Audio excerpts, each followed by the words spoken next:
The sun was sinking behind the ridges when they brought him out. The light slanted red across the tall pines, and the riders looked like black silhouettes carved against the fire of the sky.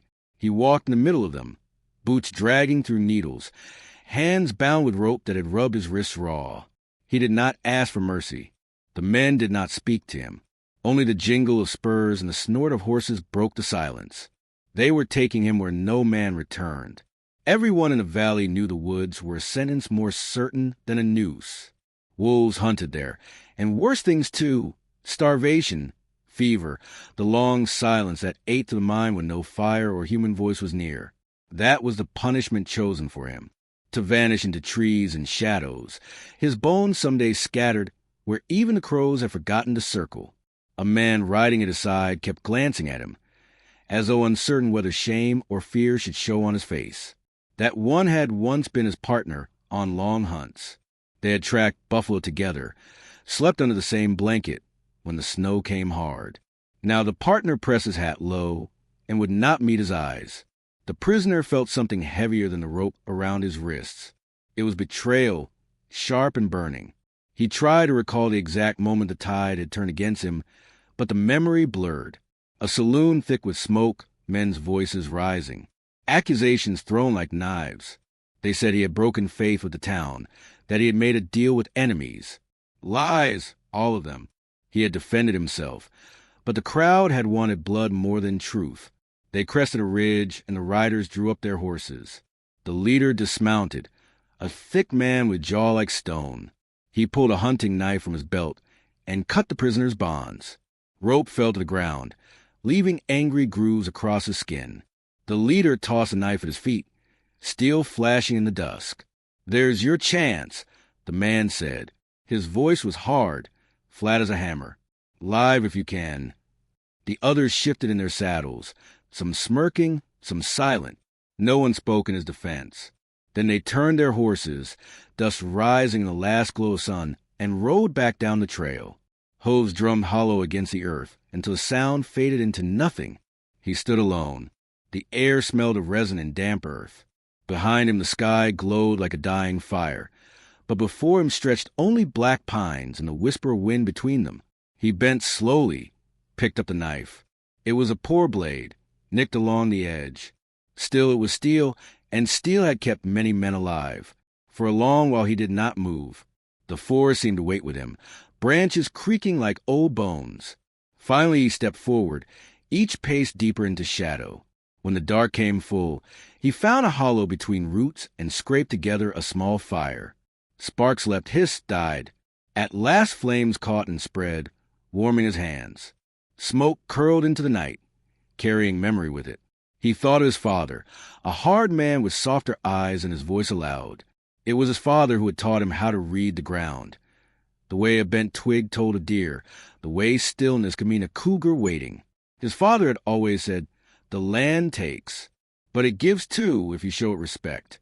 He had believed those words once. Now, he wondered if the land would give him even one more day. Hunger pressed quick. He had eaten nothing since morning. The fire gnawed at what little strength he carried. Somewhere distant, a wolf lifted its cry. The sound ran through him like a blade drawn slow across skin. He tightened his grip on the knife, though he knew a man with only steel against the pack would not last long. Still he sat and watched the flames flicker lower, refusing sleep. Images of the saloon returned, lamplight across bottles, the sheriff's cold eyes, the town's voices rising in judgment. A woman had tried to speak for him, but she was shouted down. Her face had been pale in the smoke. He wondered if she still believed him innocent, or if fear had already erased him from her heart. Toward dawn, he let the fire die. Ash settled like gray snow, and the chill bit through his shirt. He rose, stiff, throat raw with thirst. The trees were pale ghosts in the mist. Somewhere a woodpecker tapped, hollow and steady. He searched for water, following the slope of land until he heard the faint trickle of a stream. Kneeling, he drank, cold biting his teeth. The water tasted of stone and pine.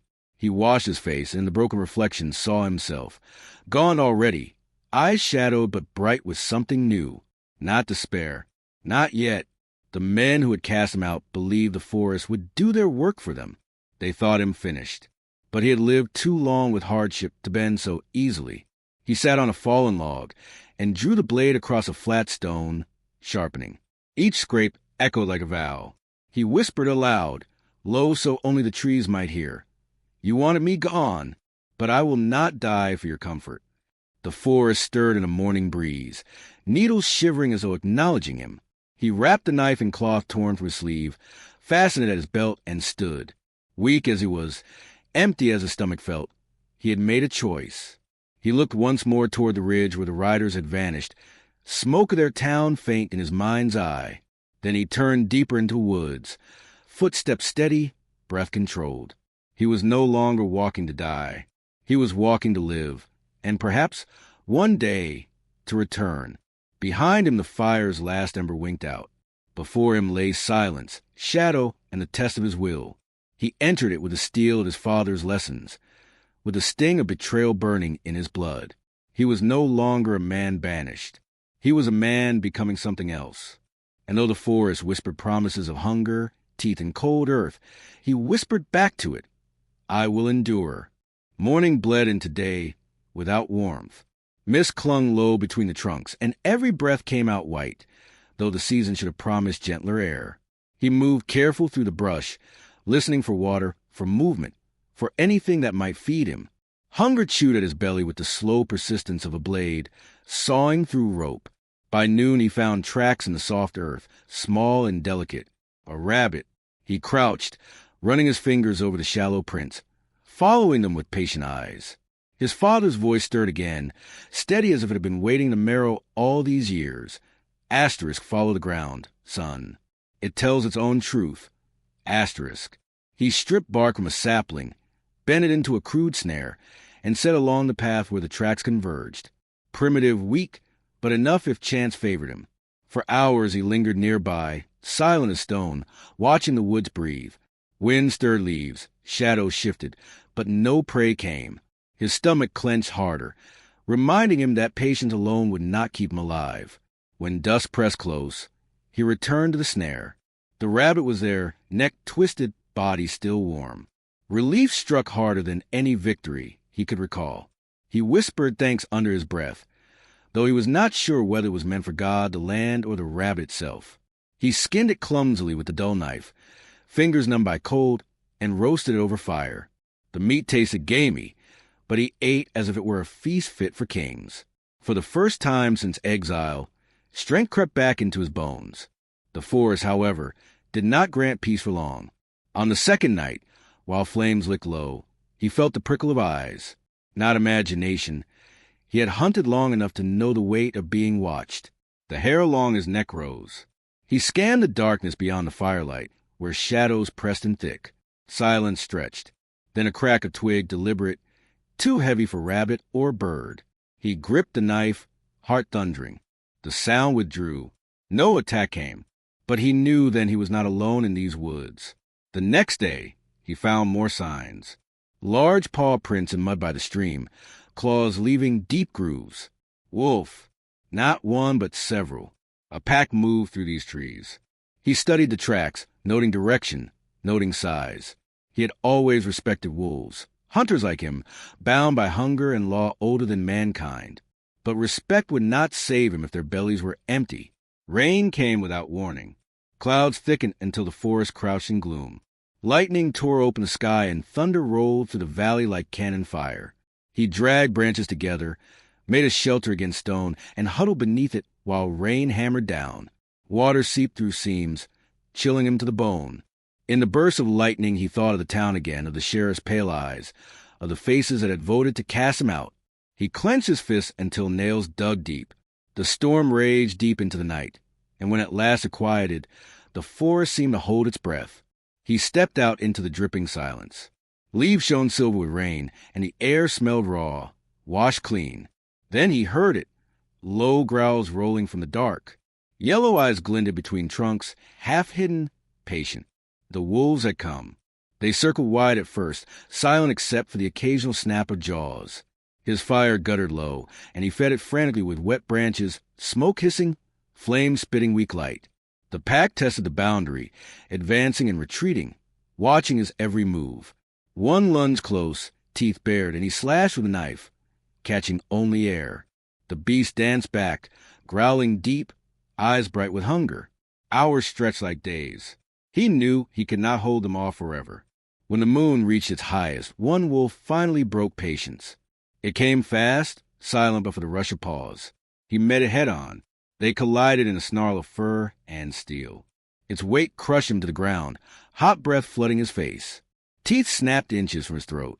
He jammed the knife upward, felt it sink deep into muscle. The wolf thrashed, yelped, blood hot across his hands. It tore away, limping into the trees. The others growled but did not rush. They smelled their own blood. One by one, they faded back into darkness, leaving him shaking, knife red in his hand. When silence fell again, it was heavier than before. He sat by the fire, breath ragged, chest heaving, staring at the crimson wet on his palms. He had survived, but barely. His arms trembled from the effort, and a gash along his forearm bled steady. He pressed cloth to it, teeth gritted. The wolf's body lay still at the tree lean. In the gray dawn, he dragged it close, skinning clumsily, taking hide and meat both. His father had once told him that to wear the hide of what you'd slain was to wear its spirit. He believed it now. Draping the pelt over his shoulders, he felt heavier, harder, not a victim. Something changing. He chewed raw meat, ignoring the taste. Each bite filled him with something fiercer than sustenance. Resolve hardened in him. The town had thrown him to the wolves, literally, and the wolves had failed. He was still here. His ribs might show, his body might ache, but his will was unbroken. At the river later that day, he caught his reflection again. His face was gaunt, streaked with dirt and blood, but his eyes startled him. They no longer looked like the man who had walked bound between horses, head bowed in shame. They looked like something wild, sharpened by struggle. For days he wandered, always wary of the pack's return. He carried wolf hide wrapped about him, spear and crude bow crafted from scavenged wood. He grew leaner, stronger, moving through the forest not as a trespasser, but as part of it. Hunger still gnawed, but he learned the land's rhythms. When fish gathered in shallows, when berries are beneath thorn, when deer passed silently along game trails. Each night he lay awake by fire, replaying the saloon in his mind. The accusing voices, the way men he once called brother had turned away. He whispered their names into the flames, testing how they felt on his tongue. Not curses, not prayers, just reminders. Each name was a debt, and debts begged to be paid. On the fifth night, while firelight flickered across his scarred hands, he caught sight of something strange. In the ashes of the wolf hide, drying near the flame, sparks drifted upward like tiny stars. They reminded him of the embers in the saloon stove the night the verdict was passed. It was not chance that had brought him here. Men had chosen this fate for him. The forest was not his true enemy. His enemies wore boots, drank whiskey, slept safe under roofs. A new hunger kindled inside him, one deeper than the need for meat or warmth. The hunger for reckoning. But the forest had not finished with him yet. A sound drifted on the wind. Hoofbeats, faint but certain. Not wolves this time. Man. Riders in the distance, passing through these trees. He froze, crouched low, heart pounding. He did not know if they were hunting him, or they were outlaws carving their own path through wilderness. But he knew one thing. His exile was no longer hidden. He was not forgotten. He tightened his grip on the spear, wolf hide drawn close, and listened as the sound of hooves grew nearer. The forest, it seemed, had more trials to give, and he, hardened now by hunger, blood, and fire, was ready to meet them. The hoofbeats drew nearer, hollow against the earth, until the trees themselves seemed to pulse with their rhythm. He crouched low in the brush, wolf hide pulled tight, eyes narrowed. Two riders came into view along the stream bed, rifles slung across their backs, their laughter carrying loud against the quiet woods. Not townsmen. Their clothes were ragged, faces unshaven, horses lean from hard travel. Outlaws, he judged. Men who lived by the same law the forest had pressed upon him. Take or be taken. He watched them dismount, one kneeling to drink from the river, while the other scanned the trees with a restless gaze. Their saddlebags clinked faintly with the weight of bullets and coin. They spoke of some raid far west, careless, believing no one listened but the pines. A month ago he would have avoided them, but hunger, blood, and solitude had burned timidity from his bones. He thought of the knife tossed at his feet by the men who had condemned him, the mocking finality of that gesture. If he let these outlaws pass, he remained a man sentenced. If he struck, he became something else. He drew the bowstring back, breath steady, heart drumming slow as a war beat. The arrow hissed across the clearing and buried itself in the throat of the man crouched at the stream. A gurgled cry shattered the quiet. The second outlaw spun, hand dropping for his pistol. The exile was already moving, breaking from cover with the spear raised. They collided, steel clashing against flesh, both men grunting in effort. The outlaw fired a wild shot that split bark from a tree. Then the spear drove deep, and silence returned to the clearing. He stood above them, chest heaving, weapon slick with red. His arms trembled, not from weakness, but from the weight of what he had chosen. He had killed before, hunting skirmishes, but never like this, ambushing men without warning. Yet there was no shame in him, only a grim clarity. These woods had given him trial after trial, and now they had delivered tools for his next step. He dragged the bodies aside, stripping weapons, ammunition, and food. Their rifles gleamed dull in the weak light. Heavy, solid, dependable. He tested the weight, the feel of iron cold against his palms. He would no longer fight with scraps and sticks. He would fight with the tools of men. Nights afterward felt different. When he lay by the fire, rifles close at hand, he no longer whispered prayers to the dark. He whispered names. The sheriff, the rancher whose vote had sealed his fate, the merchants who had shouted him guilty before hearing truth. Their faces came clear as though carved in flame. Each name he spoke was fuel, each memory a brand pressed against his heart. He did not yet know how he would return, but the certainty of return had hardened into him. The forest itself seemed to acknowledge his shift. He hunted with precision, snares full more often than not, arrows striking true. Deer fell beneath his shots, their blood soaking into moss as he carved meat with steady hands.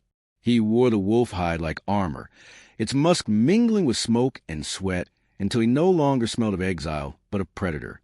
Still, the pack lingered. Their howls threaded through the nights, distant yet close enough to remind him that the forest never fully accepted him.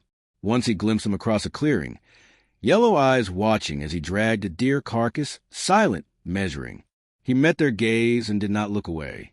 They turned into trees, but he knew they carried memory of him, just as he carried memory of them. Weeks folded into one another, time marked not by calendars but by scars, by meat cured and fires tended. His body hardened, lean muscle carved where famine had once hollowed. He spoke little, even to himself, but his thoughts sharpened like whetstone against steel. One evening, he followed a plume of smoke rising beyond the ridge. At first he thought it forest fire, but as he crept closer the sound of voices carried. He found a camp of men, half a dozen at least, outlaws like the two he had slain. They lounged around their fire, whiskey bottles passing between them, pistols resting careless at their sides. Their talk was rough and mean. They spoke of towns robbed, of women frightened, of the sheriff they bribed to look the other way. The exile crouched in shadow, watching. At the mention of the sheriff, something flared within him, cold and bright. These men were not strangers to the power that had cast them out. They were threads tied to the same hand. The forest had not thrown them here by chance. It had laid them before him. He waited until darkness thickened, until their bottles emptied and laughter dulled to mutters. Then he struck. It was swift, brutal, silent save for muffled cries. Arrows first, cutting two men down before they stirred from drink. Then he slipped into their circle with knife and spear, moving like shadow, each strike final. The last outlaw stumbled awake, pistol firing once into the night before the exile drove steel home. The crack echoed through the woods, startling owls into flight, but no one came. Only the fire remained, spitting sparks over the still bodies. When it was finished, he stood alone in the circle, smoke curling around him, flames painting his face in harsh light. He took their guns, their cartridges, their food. He stacked their corpses neat, as though laying wood for pyre, though he set no flame. Let the forest take them. At the edge of the camp he found a scrap of parchment, folded in a saddlebag, a letter, half crumpled, ink blurred by sweat and rain. He smoothed it, reading by firelight.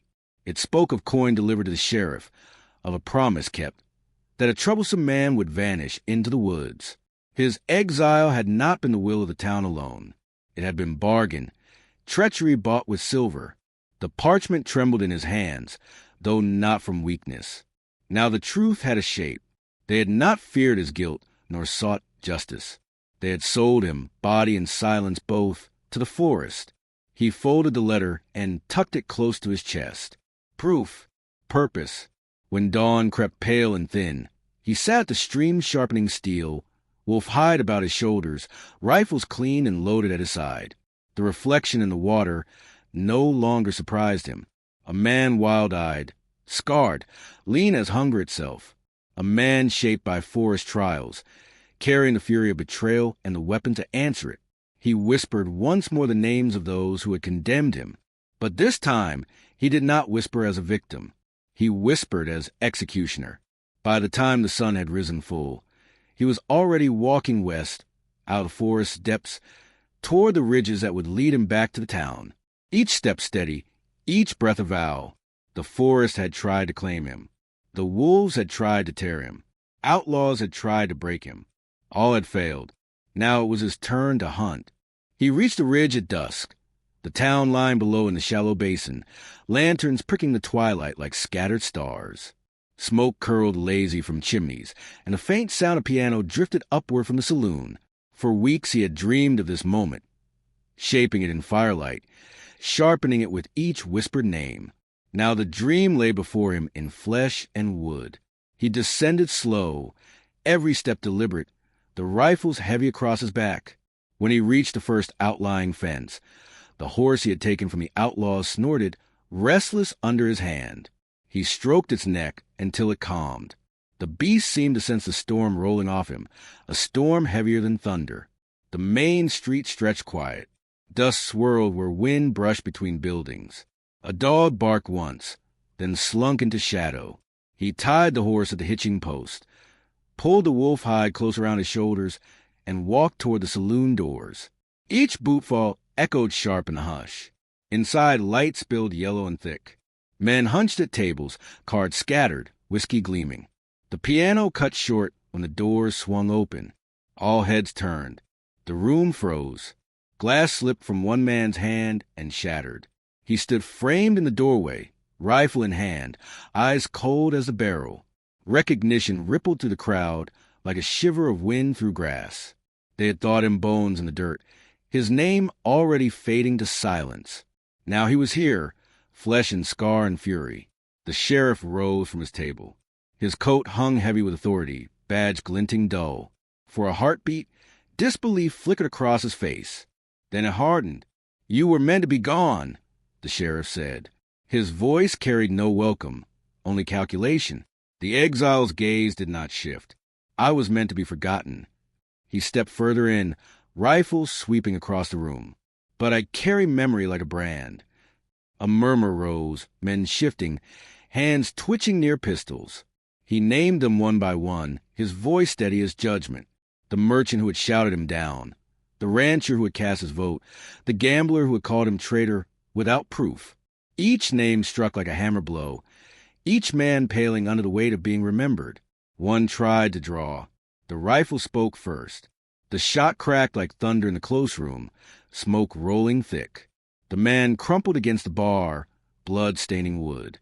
Silence crushed in, broken only by the ringing of spent brass hitting floorboards. The exile's eyes burned through the smoke. "I did not come for forgiveness. I came for truth." He reached into his coat, pulling the crumpled letter, the proof of coin exchange, the sheriff's name written clear in ink. He tossed it to the floor where all could see. This was no trial. It was purchase. "You sold me to the forest." The sheriff's jaw tightened. His hand hovered near his holster. "You think killing me changes the order of things?" His voice was iron, but behind it ran a current of unease. "It doesn't change the order," the exile said. "It ends it." The room held its breath. Men shifted back, giving space, chairs scraping against floorboards. The saloon became a circle of silence. Two figures at its heart. Sheriff against outcast, law against vengeance. The sheriff drew. Steel flashed. The exile moved faster.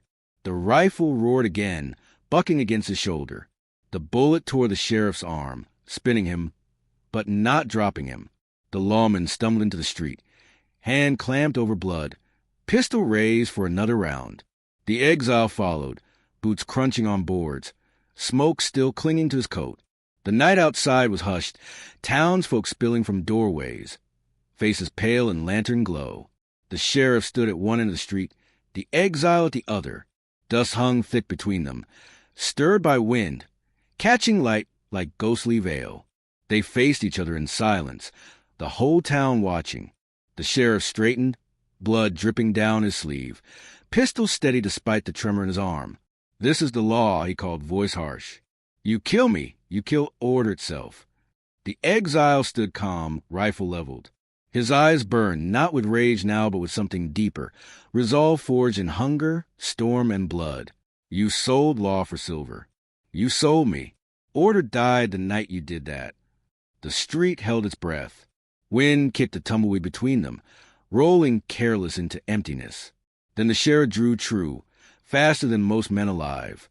But hunger and wolves and fire had honed the exile beyond most men.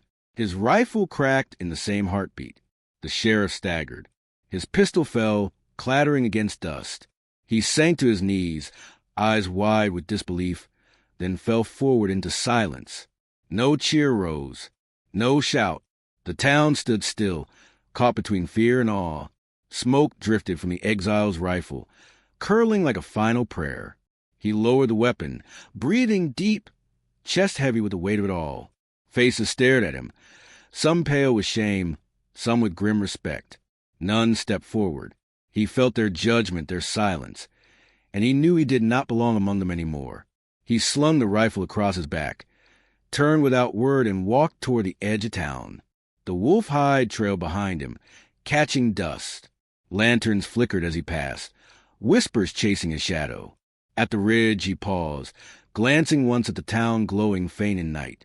He thought of the men who had condemned him, of the sheriff's eyes as life fled. He thought of the forest that had tried to claim him and failed. He was not the same man they had cast out. He was something forged beyond their reach. The horizon burned faint with dawn. He tightened the hide around his shoulders, breathing in the cold air. A whisper rose in him, steady and final. Asterisk, the woods did not take me. I took them. Asterisk. Then he stepped forward, vanishing into the wide, endless land, carrying with him the silence of wolves and the fire of vengeance fulfilled.